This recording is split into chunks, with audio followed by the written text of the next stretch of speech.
little trick, clean the lens, and you've instantly got a clearer picture. Well, when I saw, I've got a bit of the COVID weeping, dropping everyone into breakout here.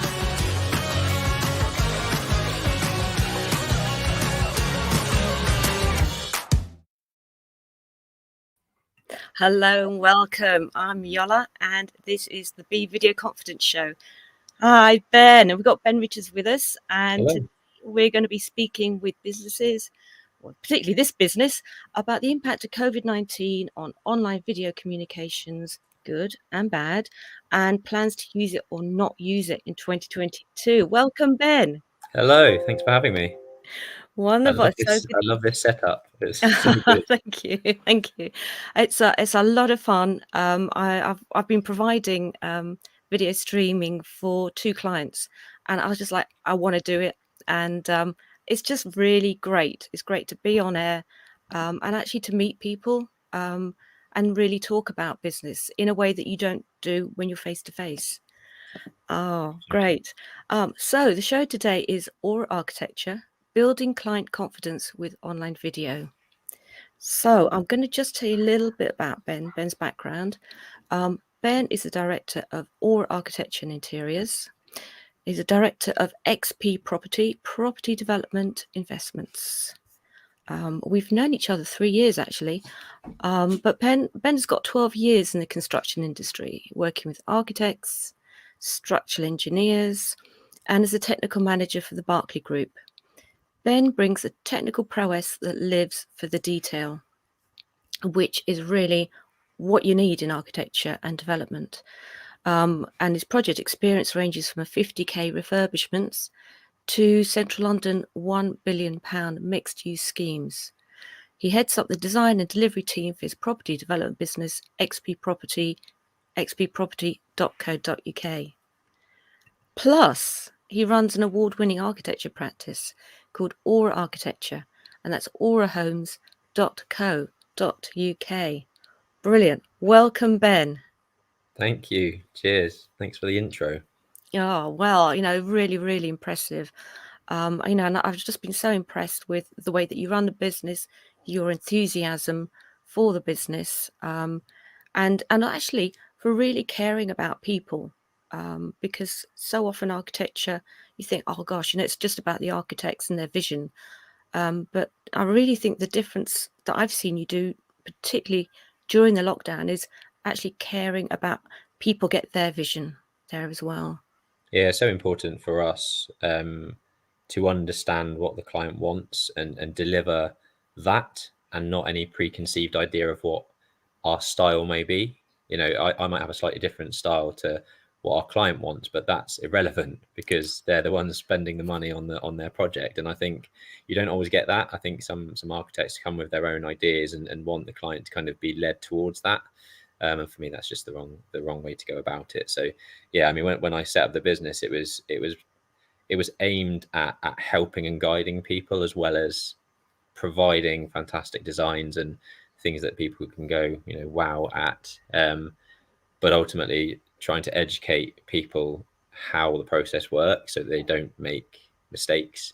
And I think that's the real big difference between who we are and what we do, compared to maybe some other architects where their website looks fantastic projects, lovely photos, lovely finished shots of kind of the end product, but that's really it. I wanted to make our business, our website, our kind of social media platforms also an insight into the process, and really kind of highlighting things like how much things cost, what a party wall agreement is, what a Thames Water build over agreement, all these things that go into the process that maybe clients don't understand or know they even exist, and help to kind of educate as well as inspire with our designs. Well, that's right, because today we're talking about online video, but going to your website, it's really exciting because there's loads of downloads, there's loads of stuff, exactly what you said, guides, how to do it, and how to talk with the architects, as a punter. Yeah. And you got a really good social media platform as well that does that. Yeah, our Instagram account's growing. We're almost at 4,000 followers now, and kind of engaged followers that do get stuck in and comment on our posts and ask questions and get involved in the polls that we do on our stories and things like that. And I think, yeah, it's quite a collaborative community that we're starting to build. We've got a long way to go. But I think, yeah, we do a good job of kind of engaging the people that are interested in home improvements, that are interested in property developments. And yeah, long may that continue, really. I think part of our strategy very early on was around content marketing, really, and trying to deliver useful content that may not be an instant lead, but 3 years down the line, when clients have found us originally and started to follow us and be interested with what we're saying, that's when they do get in touch. And we've had so many clients over the past year in particular where they've said, I don't want to work with anyone else. Like you Fantastic. are who we want to work with. We've been following the Mm. journey over the past couple of years. And video marketing and video content has been a massive part of that as well. So yeah, looking forward to kind of chatting more about that. Yeah, that really is that client trust. Once you've got client trust, then you're off, really. Yeah, it's so Fantastic. important, especially when our clients are spending hundreds of thousands of pounds on their projects. They need to be in safe hands. Yeah, I got a quote for something, and well, I'm going to be saving for a couple of years, that's for sure. Yeah, things have increased significantly in the past 6 months at least. Brilliant. Well, my first question, and I popped it up early, was can you tell me about your businesses before COVID? So go right back Yeah, to, 2018, 2019. sure. Yeah, so the Aura Architecture was actually formed in May 17. So it's a relatively young business. We were, I guess, kind of less than 3 years old before COVID hit. And we were growing steadily in terms of, I guess, revenue, client base, and team. And it was sort of, yeah, relatively steady trajectory. We actually grew kind of in the first couple of years, 100% sort of in revenue as things grew. It did dip during the COVID times for kind of other reasons, but before that, we continue to do now what we did then, and it's predominantly private homeowner clients. So that forms 60 to 70% of our business. It's working with individual clients looking to transform and extend their homes with, going out, going down, going up, whatever way possible to sort of transform the way that they live. And I guess our target client is really someone that wants to move out for 9 months, do everything they possibly can to the house, come back in, they've got a brand spanking new house that Wow. they're, is super kind of designed to their tastes, their style, their way of living, because everyone kind of has a different way of living and wants Yeah. and needs. So that forms part of our, I guess, maybe B2C kind of offering. Our B2B offering is more of the property development business investment side of the designs that we Yeah. do. So we Yeah. work with property developers and investors to kind of maximize return on investment from their projects. And again, that hasn't really changed from before COVID or after. I would say at the start of COVID, there were some developers that were maybe holding back a little bit, or their finance had been pulled by banks, and they put things on hold for somewhat. So yeah, before COVID, we're now doing the same thing. It's working with private homeowners, working with property developers, really just trying to kind of create fantastic living spaces for people. So it sort of comes on to the next question, which is what was the effect of lockdown? So, let's go to March 2020. Kind of really, how did that hit that business? Yeah, I feel guilty talking about this, to be honest, because our business and the whole property industry really did boom and has boomed and still is booming. And if anything, people being locked down in their homes meant they were looking around thinking, this is no longer big enough. I need more space. Who do I speak to? I'll speak to an architect. So if anything, it really spurred things on. And I took a different stance, I think, from a lot of people, because there was so much uncertainty when things sort of started to go on lockdown, and I know a lot of people who run architecture practices or also work for architectural practices, whereby they were really seizing up, and it's like, okay, lock down the hatches. What do we do? We don't know which way things are going to go. my mindset was, right, if they're doing that, I'm going to spend some more on marketing, and I'm going to try and gather some of that market share and reach new audiences when people are maybe being a little bit more fearsome. And I think that worked really well. And I can sort of, we'll get onto it in a minute in terms of kind of using video and how that influenced things throughout the past couple of years. But yeah, I think the different spin and the I guess aggressive approach to kind of marketing at that point helped to capture some of the people that might have been lost by other architecture practices because they were maybe being a little bit more reserved. But we turned up the marketing. We started to do video design consultations and really try and cater for people that were stuck in their homes wondering what to do, basically. Well, I do find that really interesting because I do remember, and this is sort of my next question, which was about how you use that online video to network and promote it. I do remember you doing free consultations on video. Is that right? Yeah, we started doing free consultations, and then we were getting too many to really cope with. So we started charging, and we still do charge. And I think actually the value that people get in a 40-minute consultation with one of our team or technicians or architect is, is well worth paying. I think we charge £75 plus VAT. It covers an hour of our time. Clients get a huge amount of value from that, and in a way, I actually really I prefer it. I feel like with technology now, I can now use Google Earth to sort of people are like how can you see my house? I don't understand. Like, well, this is Google Earth. Like, I can literally see your property in 3D. I can take Wow. screenshots. I can circle things. I can mark things up. I can literally take a floor plan that I found on an estate agency website, and I can mark it up live on the screen to them. It's like it's live design, and that Wow. the client gets so much from that. Mm, Because in their heads, they're like, oh, what can we fit a utility space in here? What happens if we put the kitchen there? It's no longer a wait for me to get back to you with a sketch or a proposal to kind of push that mm, forward. It's no, here's a floor plan I found of when you bought the property, and I'm using my CAD software to draw up options in front of you. This is how it looks with wow. a utility space. This is how it looks with a kitchen in this location. And I kind of, I guess I like that, because when you do a physical consultation, yes, it's great. And you do sometimes spot things that you might not see on Google Earth or from plans or photos, Mm, mm. but there's not that same kind of ability to use technology to present ideas really quickly. Um, Yeah, yeah. I may well do some sketches or just talk through some ideas on site, but when it's a video consultation and I'm sharing screen, um, Hmm. I just feel like I've got so many tools at my fingertips to then present and discuss the ideas. Yeah, yeah. That's I mean, it's fantastic because I'd be very, very happy to kind of go online for an hour and talk to somebody. So from a customer point of view, it's a great way. I know £75 plus VAT, and you don't feel burdened like, I kind of have to When am I going take to be time in, off or work. check my, Yeah, yeah.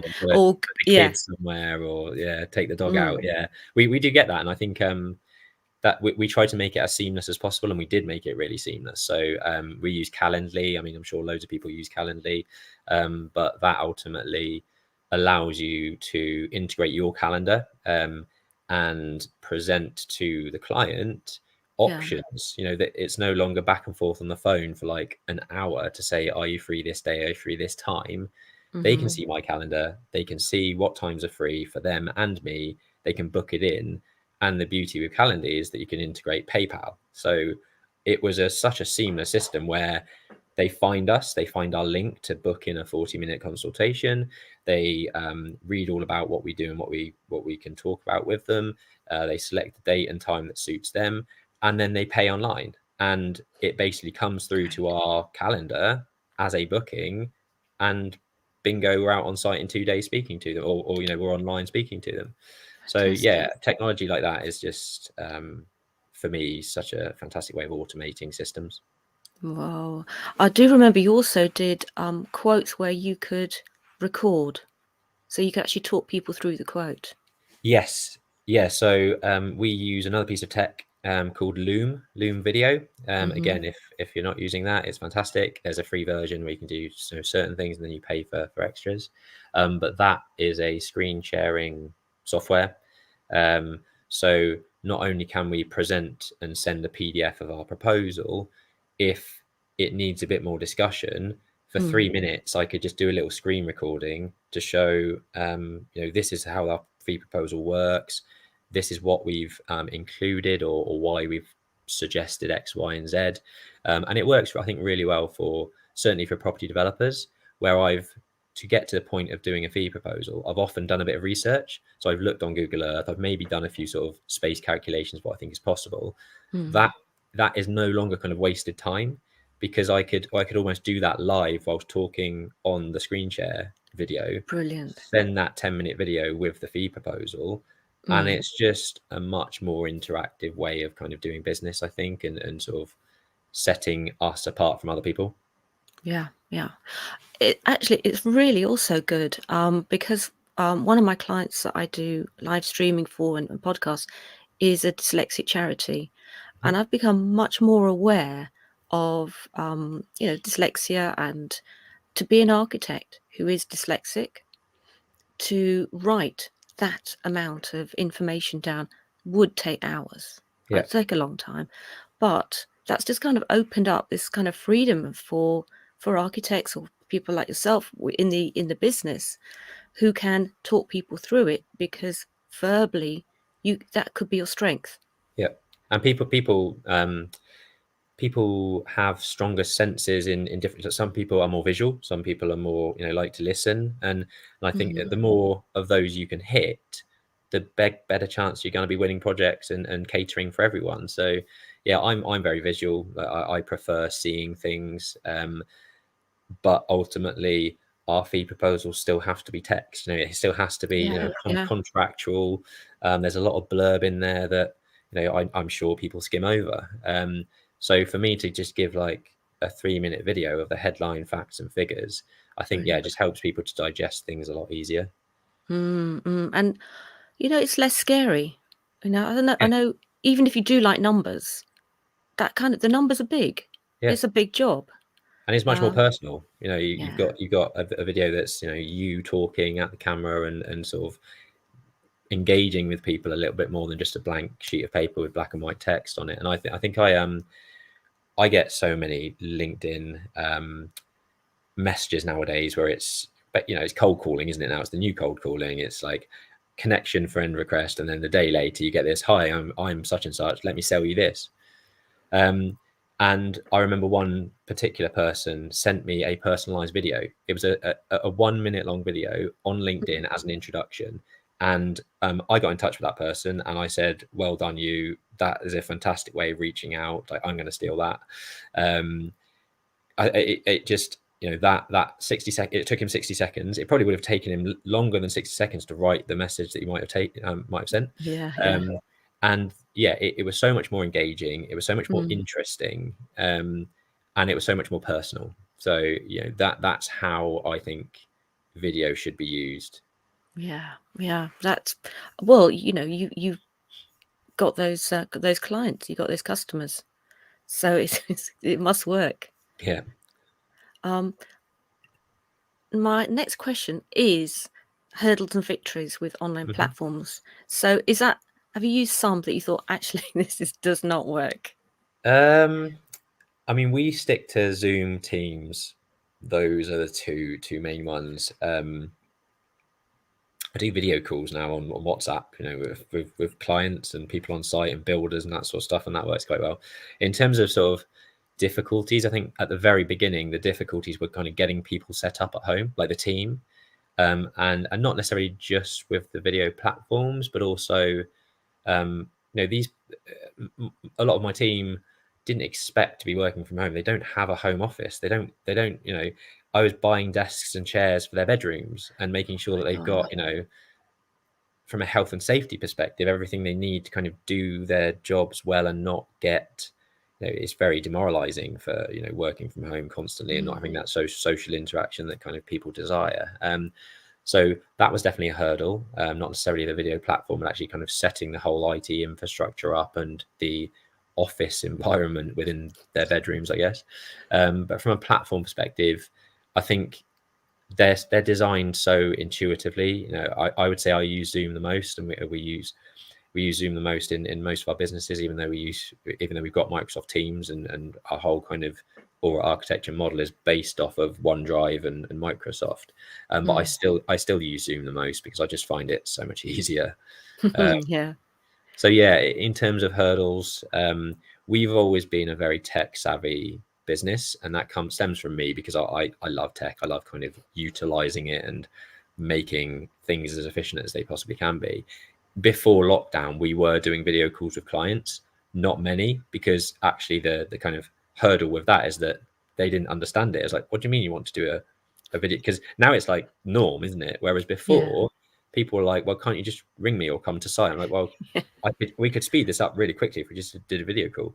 And in the first year of business, I myself and my wife and I went traveling for 5 months whilst we started to grow the business. So I had sort of two people in the office that were day to day, and I was actually overseas, kind of doing traveling for 5 months, and I could still, wasn't really like I was out of the office because I could just Zoom call and Skype actually at the time. Skype was used quite a lot, Yeah. Yeah. back to the team and talk through issues. We could mark up drawings together with my architects. And I remember one video call that I did in a beach hut in New Zealand with a client. We need a meeting. Okay, fine. I'm here, you're there, but let's stick a laptop on the table and we can do a video call. Um, so I feel like we were a bit ahead of the game when lockdown hit and we were almost forced into that process, because we were already using some of those platforms basically. Yeah. Wow. Wow. Well, I have to say that, during lockdown, I was like, Zoom, okay, let's do Zoom. And then I suddenly realized I had the app on my phone. Uh-huh. I was like, oh, From before somewhere, I have yeah. got it. But I never used it. And I suddenly, think, yeah. so, suddenly I'm using it all the time. I mean, one of the not hurdles, but things that I wish I had done, is buy shares in Zoom at the beginning of Oh, lockdown. yeah. Or maybe Yeah. I won't be sitting here now. I'll be on a beach somewhere doing some good stuff. But That and Deliveroo. yes, exactly. Yeah. Yeah, But absolutely. when things like COVID hit, I think new things emerge like this, and Mm. actually it makes things more efficient, and it forces you into thinking about things in a different way, and often sometimes that can be a good thing. Yeah. I mean,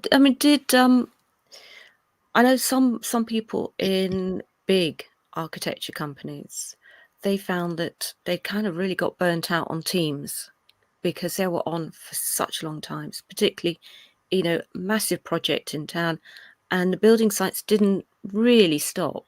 Yeah. Building continued, and people are working really long hours on team, working with big teams. Um, is that, is because you're a smaller team, do you think that helped things? Yeah, I think there were a lot of bigger practices that made a lot of layoffs and struggle, because if you're in the commercial space and some of the larger commercial space, of architecture, big residential schemes, big commercial schemes, a lot of those were being pulled, or paused or put on hold, or basically months and months of just snowballing it. And we don't have to deal with that because our client is John from down the road who wants a home extension, and it was that contrast. Bigger architectural practice were really struggling, and some were closing down, or furloughing staff, or making making them redundant, etc. Whereas I think a lot of smaller practices um, had the opposite effect, really. In terms of burnout on Teams or Zoom, because we work on individual projects, often it's one architect per project, so there's Hmm. not a huge amount of collaboration, Yeah. which there would be in the bigger practices. So I can Hmm. understand in the bigger practices when you're speaking to loads of different consultants as well as your internal team to collaborate on a project, you're going to need to have that bigger interaction. Whereas if you're Hmm. in the office, you just turn around, don't you, and you say, "Can you have a Yeah. look at this?" Yeah. So yeah, I could see in the bigger practices why it would be more difficult than in smaller practices like us. Cool. Well, my final question, and this is really important, is, are video communications part of your business strategy for growth in 2022? Absolutely, yes. Yeah, we'll continue to do our video consultations because actually some people prefer them from design consultations. We've definitely noticed more of a move back to the home design consultations, and our process is still the same with that. It's send you a link to Calendly, booking a time and a date that suits you, pay via PayPal, and we're on site in a couple of days. So the technology that we use is still there. But video consultation wise, we'll still be running them. I am making 22 2022 year of the YouTube. That's my top target. I feel like we have so much good stuff going on with our projects and so much inspiration that we can provide to our current client base and other people wanting to do home renovations, do property developments, and so much resource and kind of educational stuff that we could bring to people as well to kind of help Hmm. them understand the process. And that's what I want to do with our YouTube channel. I think we've got 260 subscribers at the moment. We've done a few videos, but I'm really hoping to kind of churn that up next year and just make it something really fantastic for people to kind of use as a source of resource of education and also a source of inspiration. And we've got some really exciting projects coming through. So given what we do, the, the medium of video and images and pictures is so important. So I feel like, yeah, there's no way we can't do videos. Yeah, great. I mean, that's really where I'm pushing things for next year as well. Is actually working with companies, and working with companies to train them to use video, into as teams, so everyone is creating content, Mhm. not just one or two key people who are interested. And I That's a just, great thing. If you can get your team to all buy into that process, we have people go out to site and do site inspections and contract administration and stuff like that. I want them to be taking some B-roll footage, speaking yeah. to builders, um, all that stuff. Then is there to be used for videos, and it's all really interesting stuff. So yeah, I think that's a great incentive to try and get all Mm. the team involved. Yeah, I mean, every training session I've done, just everyone's like, I want to start filming and coming up with ideas, and Mhm. then you got a business full of filmmakers, and yeah, doing B-roll, doing the stuff that you need when you're doing a video. Suddenly, I just need somebody hitting a hammer, well, hitting a nail with a hammer, and That's it's like, it. and you haven't got it. We've Oh, got I mean, holding all of that footage, remembering all that footage, is there. That I see as a bit of a challenge. Where do you store it all? How do you kind of yeah. document it? And you almost need a few video editors to like watch everything and then pick out the good stuff, and that takes time and money, I guess. But it's something that I feel like we should invest in. Is that your Those are my SD drives. SSD drives? Yeah, yeah, yeah. Yeah, yeah. But you know what? There's just such great things. Smartphones, I really believe in smartphones as a way to film. You're filming up to 4K on a smartphone. Crazy, isn't it? Yeah. It's really, you just In your need to pocket. know a couple of things, how to get a really good shot. Mhm. And audio is And important, right? That's something that audio, you've always yeah, said. Yeah. yeah, audio is really important. But with B-roll, the thing is that you can put some music there, you can put Mhm. some sound effects there. Um, for B-roll, use your smartphone, use it, understand a bit about lighting and framing, because you can make a shot great or average. And the other thing is, I mean, I use Filmora, which is, it's a software that's on your laptop. It's the same on a Mac as a PC.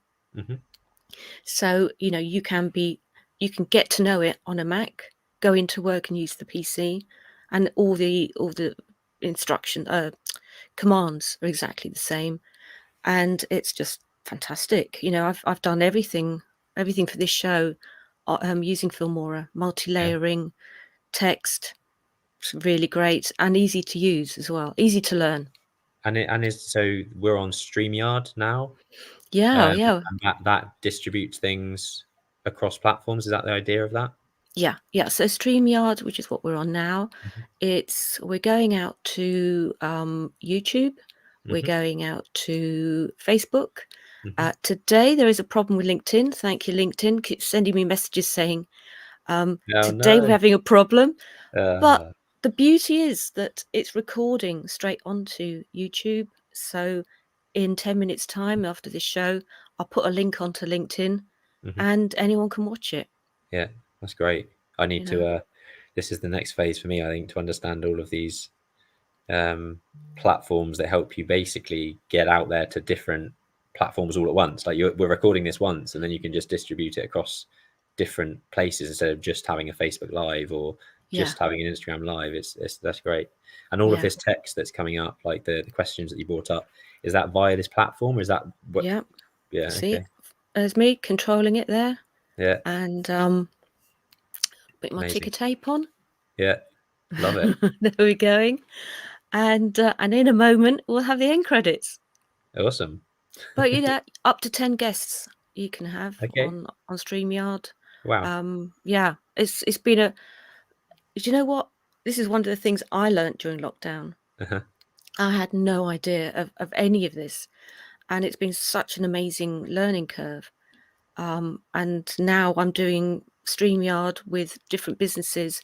Some are recorded and some, like this, are live, but you can record as live and then Yeah. schedule it to play out to all the different platforms. Amazing. Sounds like I need to buy shares in StreamYard now.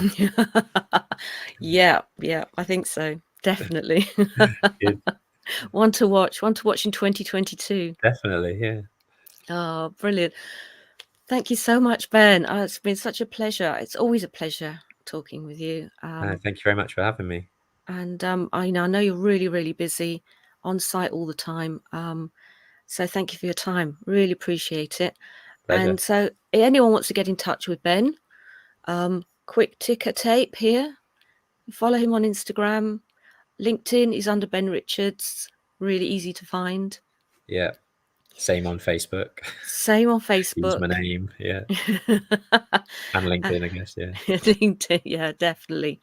And And so, it's one thing that isn't on there actually is I mean on YouTube we're Aura Architecture. You can type in Aura mm, Architecture, and also Jack and Ben, Young Entrepreneurs, which is our XP Property channel as well, which we're going to start to roll out a few new videos. We've posted one about kind of our development pipeline, and we've got one coming out I great, think today, which is about I think we visit 10 of our sites and we talk through what we're doing with them and how we've secured them, and yeah, just an insight into a bit of the day in the life of a property developer type vibe. amazing. That's just such a great story. And people say content is king. Stories are king, and you know what? They are. Hmm. They are. And it's just such a great way of getting in touch with people. Yeah. Couldn't agree more. Yeah. Yeah, fantastic. Oh, Ben, thanks so much for coming on the show and sharing so many insights with us. No, pleasure. Really, really It's been brilliant. great, and I'm definitely buying into StreamYard, and probably going to sign up with an account right now. Excellent. Get your credit card out. Oh God, okay, Brilliant. Well, give me a call and I can give you a tour. cool, sounds good. Brilliant. Okay, so with that, we're going to say big goodbye and we're going to play our end credits.